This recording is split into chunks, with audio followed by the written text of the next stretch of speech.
السلام علیکم ورحمۃ اللہ وبرکاتہ۔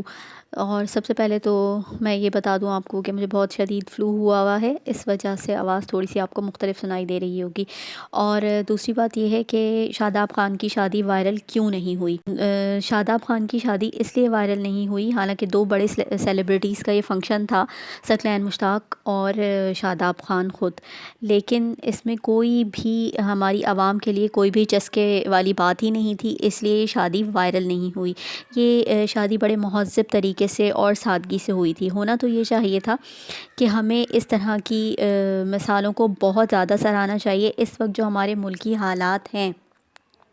اس میں ہمیں ان مثالوں کو وائرل کرنا چاہیے، لیکن بات وہی ہے کہ ہم ویسے تو بہت چیختے چلاتے ہیں اور روتے ہیں کہ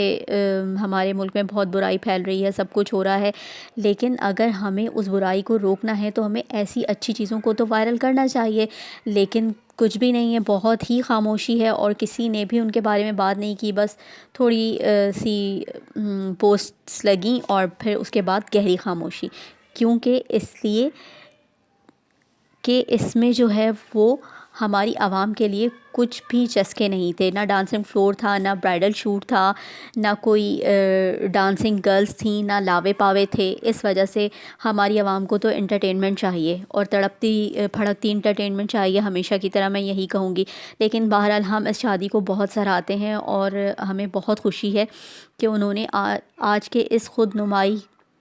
اور دکھاوے کے ٹرینڈ میں اس طرح کی شادی کی۔ ہم جیسے لوگوں کو تو بڑا ہی سکون محسوس ہوا اور ایک ہلکی سی امید دل میں جاگی کہ ہاں ابھی اس خود نمائی کے جنگل میں کچھ لوگ باقی ہیں جو ہم جیسے لوگوں کی سوچ کو حوصلہ دیتے ہیں کہ ہر چیز کو پبلک نہیں کیا جانا چاہیے ریٹنگ اور ویوز کے لیے، بلکہ شادی ایک ایسا بندھن اور عہد ہے کہ جو اللہ کے ساتھ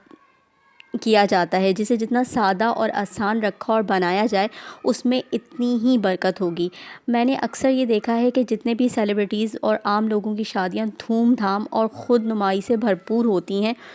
وہ اتنی ہی ناپائیدار بھی ہوتی ہیں۔ اگر آپ دیکھیں پچھلے 2-3 سالوں میں تو جتنی زیادہ ہمارے یہاں یہ لیوش شادیاں ہوئی ہیں بہت سارے سیلیبریٹیز کی، یوٹیوبرز کی، وہ اتنی ہی جلدی ٹوٹی بھی ہیں۔ تو اس کا مقصد یہ ہوا کہ شادی کو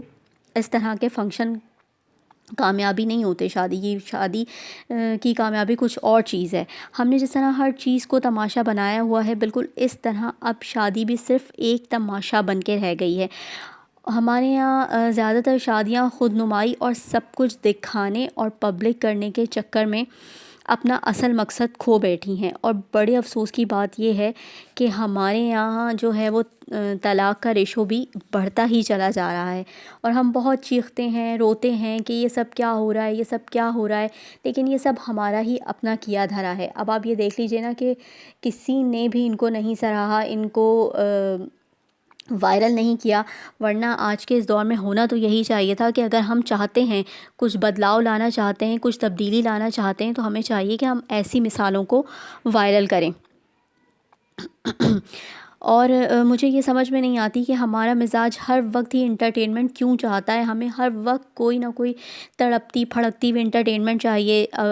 حارث رؤف کی شادی ہوئی اور مریم نواز کے بیٹے کی شادی ہوئی تو آپ نے دیکھا ہوگا کہ ایک ہفتے ان کے اوپر لوگ پوسٹ لگاتے رہے، یوٹیوبرز اور ٹک ٹاکرز، اور خواتین پاگل ہوئی جا رہی تھیں، اندھا دھند اس تقلید میں تھیں کہ جی انہوں نے کہاں سے کپڑے بنوائے، یہ کیا ہے اور کیسے ہے، اور ہم بھی ایسے کپڑے بنوائیں گے۔ مطلب ایک عجیب قسم کا ہیجان برپا تھا جب بھی یہ دونوں شادیاں ہوئی ہیں، اور ہفتوں جو ہیں وہ ان کی پوسٹس لگتی رہیں۔ تو یعنی پھر وہی بات ہوئی کہ ندا یاسر کا کہنا صحیح ہے کہ ہماری عوام یہی سب کچھ چاہتی ہے اور ایسی ہی انٹرٹینمنٹ چاہتی ہے، ہم خود سادگی کو فروغ دینا نہیں چاہتے۔ اس شادی کو ہم نے نہ سراہ کے اور نہ وائرل کر کے اس بات پر مزید ٹھپا لگا دیا ہے کہ ہم ایک بڑی کمپلیکس قوم ہیں، اور ہم جو ہے وہ اپنی ساری انرجی بس شادیوں میں، کھانوں اور کپڑوں میں ضائع کرتے ہیں، اور اچھی چیزوں کو ہم پرموٹ نہیں کرتے۔